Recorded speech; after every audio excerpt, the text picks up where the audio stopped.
ও বন্ধু, জীবনে কত পাতা দেখলাম, আম পাতা, জাম পাতা, বড়ই পাতার কত পাতা দেখলাম। এই কথাগুলো প্রায় মাহফিলেও বলি। আজকে ওরা অনুরোধ করছে, হুজুর এই দিক দিয়ে একটু কথা বলবেন। এই দুনিয়ার জমিনে কত পাতা দেখলাম, আম পাতা, জাম পাতা, বড়ই পাতা, কত পাতা দেখলাম।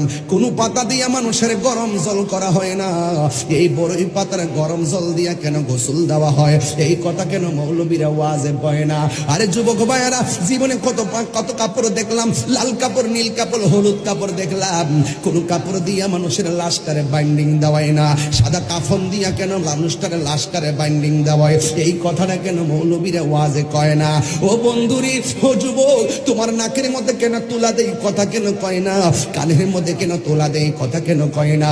এমন ভাবে তোমারে সুন্দর করে নাকের মধ্যে তুলা দেয়। এখন জিজ্ঞাসা করি, ভাই নাকের মধ্যে কেন তুলা দিলা? কয় হুজুর, গোসল করাইতে গেলে নাক দিয়া যদি পানি ঢুকে কষ্ট পাইব। দেখছেন নি কত মায়া, মায়া রে কত মায়া। কানের মধ্যে তুলা দেয় কত মায়া, মায়া রে মায়া। ওরে গোসল দেয় গরম পানি, বেশি গরম পানি দেয় না, আবার ঠান্ডাও দেয় না। কত মায়া, মায়া রে মায়া। একটাবার খেয়াল কইরা দেখো মা, তোমার বিয়ের সময় গায়ে হলুদের গোসলটা মনে আসেনি? কয় হ মনে আছে। তাইলে তুমি মনে করো, এই দুনিয়া থেকে বিদায় হওয়ার আগে একটা গোসল আছে। ও মা, তোমার